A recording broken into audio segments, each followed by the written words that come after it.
وحده لا شريك له وأشهد أن محمدا عبده ورسوله أما بعد أعوذ بالله من الشيطان الرجيم بسم الله الرحمن الرحيم قل هو الله أحد الله الصمد لم يلد ولم يولد ولم يكن له كفوا أحد۔ اللہ خالق و مالک ہے۔ اللہ نے انسانیت کو، جن اور انس کو اپنی عبادت کے لیے پیدا کیا ہے۔ انسان جو عمل کرتا ہے جب تک وہ خالص ایک اللہ کو راضی کرنے کے لیے نہ کرے، وہ عمل خالق و مالک کے ہاں قبول نہیں ہوتا۔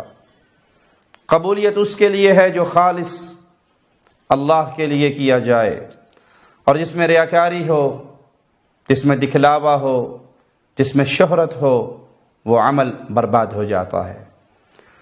اور اس کی شان، اس کے عمل کا مقام بڑا عظیم ہے جو خالص اپنے اللہ کو راضی کرنے کے لیے دنیا کی نظروں سے چھپ کر کرتا ہے۔ آئیے رسول اللہ صلی اللہ علیہ وسلم کا فرمان سنتے ہیں۔ صحیح بخاری حدیث نمبر 1423۔ پیارے نبی جناب محمد الرسول اللہ صلی اللہ علیہ وسلم ان خوش نصیبوں کا حال سنا رہے جو قیامت کے دن خالق و مالک کے دیے ہوئے سائے میں ہوں گے، جس دن اللہ کے سائے کے علاوہ کوئی سایہ نہ ہوگا۔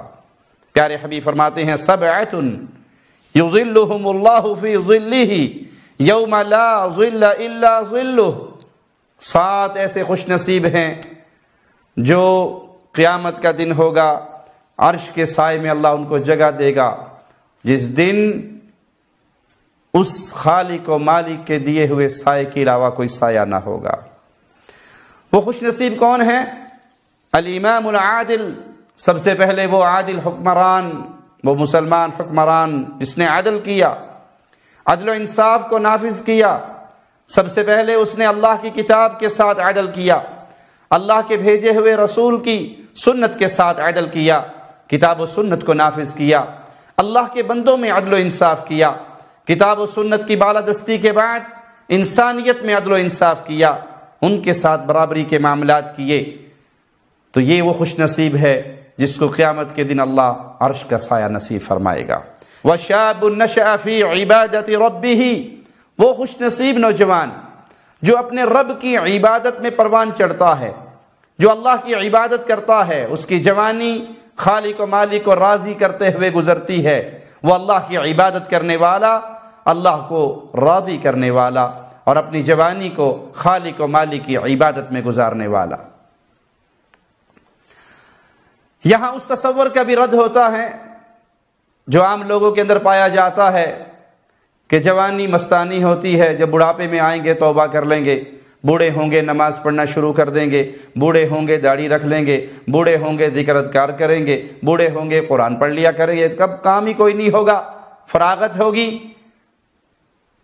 اللہ اتنا رحمان و رحیم ہے کہ اگر کسی نے اپنی جوانی برباد کر دی اور بڑھاپے میں بھی توبہ کر لے، اللہ اس کے گناہوں کو معاف کر کے اسے بھی اپنے پیاروں میں شامل کر لیتا ہے۔ لیکن یہ گارنٹی کس کے پاس ہے کہ مجھے بڑھاپا ملے گا اور توبہ کی توفیق ملے گی؟ انسان سے گناہ ہو جاتا ہے، مسلمان سے گناہ ہو جاتا ہے، لیکن مسلمان کبھی گناہوں کا رسیہ نہیں بنتا اور توبہ کی امید پہ گناہ جاری نہیں رکھتا۔ کیوں؟ انسان کا دل رحمان کی انگلیوں کے درمیان ہے، جیسے چاہے پھیر دے۔ اسی لیے رسول اللہ صلی اللہ علیہ وسلم کثرت سے یہ دعا کیا کرتے تھے، اے دلوں کو پھیرنے والے، ہمارے دل کو اپنی عبادت اور دین اسلام پہ قائم اور دائم رکھنا۔ کوئی انسان اس امید پہ تو گناہ کرے کہ میں توبہ کر لوں گا، اس کے اور توبہ کے درمیان اللہ حائل ہو جائے، اسے توفیق ہی نہ دے، اسے بڑھاپا ہی نہ دے، جوانی میں ہی بلا لے، تو یہ تصور باطل ہے۔ ہاں، وہ خوش نصیب جس نے اپنی جوانی اللہ کی عبادت میں گزاری، یہ قیامت کا دن ہوگا، عرش کے سائے میں ہوگا۔ وَرَجُلٌ قَلْبُهُ مُعَلَّقٌ فِي الْمَسَاجِدِ، اور ایک ایسا انسان جس کا دل اللہ کی مسجدوں سے جڑا ہوا، جو اللہ کی عبادت کے لیے اپنے دل کو مسجدوں سے جوڑ کے رکھتا ہے۔ نماز پڑھ کے آتا ہے، اسے اگلی نماز کی فکر ہوتی ہے، نماز پڑھ کے آتا ہے، اپنی دکان پہ بیٹھا ہے، لیکن اس کا دل اللہ کی مسجد کی طرف لگا ہوا ہے، وہ اذان کا انتظار کرتا ہے، وہ مسجد میں جانے کے لیے بے قرار ہوتا ہے۔ یہ وہ خوش نصیب ہے جسے قیامت کے دن عرش کا سایہ نصیب ہوگا۔ سوچئے اللہ کے لیے کیا ہماری بھی یہی کیفیت ہے؟ کیا ہمارا بھی یہی حال ہے کہ ہمارا دل مسجدوں سے اس طرح محبت کرتا ہو، مسجدوں میں جانے کو اتنا پسند کرتا ہو، یا اس کے برخلاف ماجرا ہے؟ الا من رحم ربی، اکثریت کی تو ایسی حالت ہے، سلام پھیرتے ہی، ایک وقت تھا کہ اہل ایمان سلام پھیرتے ہی اللہ اکبر، استغفر اللہ استغفر اللہ استغفر اللہ، یہ ذکر و اذکار کرتے تھے، اور آج کیفیت یہ ہے کہ سلام پھیرتے ہی سب سے پہلے اپنا موبائل نکالتے ہیں اور موبائل پہ چیک کرتے ہیں کسی کا کوئی میسج تو نہیں آیا، کسی کی کوئی کال تو نہیں آئی، وہ ذکر اذکار بھی ختم ہو گئے۔ دل جو مسجدوں سے جڑنا تھا، دل جو قرآن حکیم سے جڑنا تھا، دل جو اللہ کی عبادت سے جڑنا تھا، وہ دل موبائل سے جڑا ہوا ہے، دنیا کی ان لذتوں سے جڑا ہوا ہے۔ یہ وہ خوش نصیب ہے جس کا دل اللہ کی مسجدوں سے جڑا ہوا، تو یہ قیامت کا دن ہوگا، عرش کے سائے میں جگہ پائے گا۔ اور وہ خوش نصیب نوجوان، وہ خوش نصیب مسلمان، وَرَجُلَانِ تَحَابَّا فِي اللَّهِ، جن دونوں نے محبت کی آپس میں، ان کی محبت کی بنیاد نہ رنگ، نہ نسل، نہ قوم، نہ برادری، نہ کوئی وطن، ان کی محبت کی بنیاد کیا ہے؟ تحابا فی اللہ، وہ اللہ کے لیے محبت کرنے والے، وہ ملتے تو اللہ کے لیے، وہ جدا ہوتے تو اللہ کے لیے۔ ان کی محبتوں کی بنیادی وجہ لا الہ الا اللہ، اللہ کی محبت، توحید کا عقیدہ، دین کی نسبت، یہ ان کی محبت کی وجہ۔ اللہ ان قیامت کے دن ان دونوں کو بلائے گا اور اپنے عرش کے سائے کے نیچے جگہ دے گا۔ اور ایسا خوش نصیب انسان جس کو خوبصورت جاہ و حشمت والی عورت نے بدکاری کے لیے بلایا اور اس نے جواب میں کہا انی اخاف اللہ، میں تو اللہ سے ڈرنے والا ہوں، اللہ کا ڈر مجھے اس گناہ سے روکتا ہے۔ اگرچہ سارے وسائل موجود ہیں لیکن وہ اس گناہ میں ملوث نہیں ہوتا، صرف ایک اللہ کے ڈر کی وجہ سے اللہ اس کو بھی بلائے گا اور عرش کے سائے کے نیچے جگہ دے گا۔ وَرَجُلٌ تَصَدَّقَ أَخْفَى حَتَّى لَا تَعْلَمَ شِمَالُهُ مَا تُنْفِقُ يَمِينُهُ، اور ایسا مومن مسلمان جس نے اللہ کے لیے صدقہ کیا، اتنا چھپا کر کیا کہ اس کے دوسرے ہاتھ کو خبر نہ ہوئی کہ اس کے اس ہاتھ نے کیا بانٹا ہے۔ دائیں ہاتھ سے دینے والا اس کے بائیں ہاتھ کو خبر نہ، کیا معنی؟ اس نے کسی کو نہیں بتایا، خفیہ صدقہ دیا، چھپا کر صدقہ دیا۔ یہ ہے وہ نقطہ جس کی فضیلت ہم بیان کرنا چاہتے ہیں کہ عبادت کرتے ہوئے وہ چھپ کے عبادت کرتا ہے۔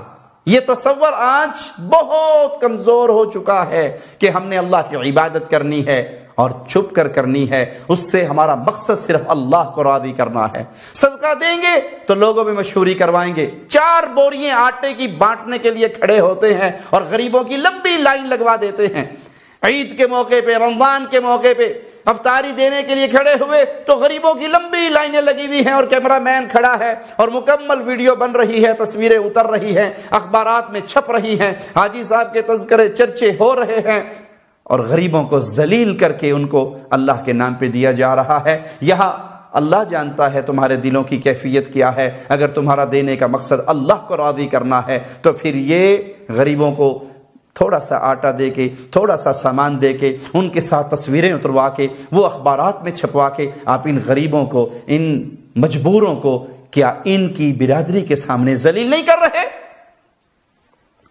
کیا جو بچی آپ کے ہاتھ سے آٹا، آپ کے ہاتھ سے ساز و سامان، راشن، افطاری کا معاملہ یا گھر کا خرچ لے رہی ہے اور اس کی تصویریں آپ نشر کر رہے ہیں، کیا اس کے دوست، کیا اس کی سہیلیاں، اس کے سکول کی سہیلیاں اسے بدنام نہیں کریں گی، تانے نہیں دیں گی، اسے بھوکا اور منگتا کے الفاظ سے نہیں پکاریں گی؟ خوش نصیب ہے وہ جس نے صدقہ کیا، مقصد اللہ کو راضی کرنا، اور چھپ کر کیا، لوگوں کے چرچے کے لیے نہیں کیا۔ اور اسی طرح وہ خوش نصیب انسان جو تنہائی میں بیٹھا اپنے اللہ کو یاد کرتا ہے تو اس کی آنکھوں سے آنسو بہہ پڑتے ہیں۔ آئیے پیارے نبی صلی اللہ علیہ وسلم کا فرمان سنتے ہیں۔ مسند احمد میں، ترمذی میں، نسائی میں یہ روایت موجود ہے۔ ابو ذر رضی اللہ عنہ وارضاہ بیان کرتے ہیں کہ رسول اللہ صلی اللہ علیہ وسلم نے فرمایا، ثلاثۃ، تین ایسے ہیں، یحبہم اللہ، جن سے اللہ محبت کرتا ہے، اور تین ایسے ہیں جن سے اللہ نفرت کرتا ہے۔ فَأَمَّا الَّذِينَ يُحِبُّهُمُ اللَّهُ، وہ خوش نصیب جن سے اللہ محبت کرتا ہے، اللہم اجعلنا منہم ومعاہم وفیہم، اللہ اپنی رحمت سے ہمیں بھی ان پیاروں میں شامل فرما دے۔ وہ کون ہیں؟ فَرَجُلٌ أَتَى قَوْمًا فَسَأَلَهُمْ بِاللَّهِ، ایک شخص ایک قوم کے پاس آ کر اللہ کے نام پر ان سے سوال کرتا ہے۔ وَلَمْ يَسْأَلْهُمْ لِقَرَابَةٍ بَيْنَهُ وَبَيْنَهُمْ فَمَنَعُوهُ، وہ اپنی رشتہ داری کا واسطہ نہیں دیتا کہ میں تمہاری برادری کا ہوں، تمہاری قوم کا ہوں، بلکہ وہ اللہ کے نام پہ سوال کرتا ہے اور قوم اس کو دھتکار دیتی ہے، انکار کر دیتی ہے، کچھ نہیں دیتی۔ فَتَخَلَّفَ رَجُلٌ بِأَعْقَابِهِمْ، ایک شخص لوگوں سے چھپ کے اس کے پیچھے جاتا ہے، کسی کی نظر اس کو نہیں دیکھتی، لوگوں نے انکار کر دیا، وہ بھی خاموشی اختیار کرتا ہے، لیکن پھر وہ اٹھتا ہے، لوگوں کو پیچھے چھوڑ دیتا ہے اور آگے نکل جاتا ہے، پھر اس کو دیتا ہے۔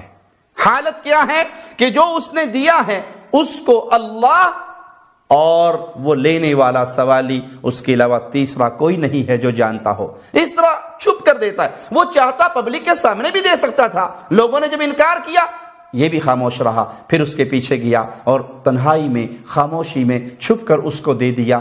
اللہ اس بندے سے محبت کرتا ہے۔ اس میں راز کیا ہے کہ وہ صرف اللہ کو راضی کرنے کے لیے عمل کر رہا ہے، پبلک کے چرچے کے لیے اور دکھلاوے کے لیے نہیں کر رہا۔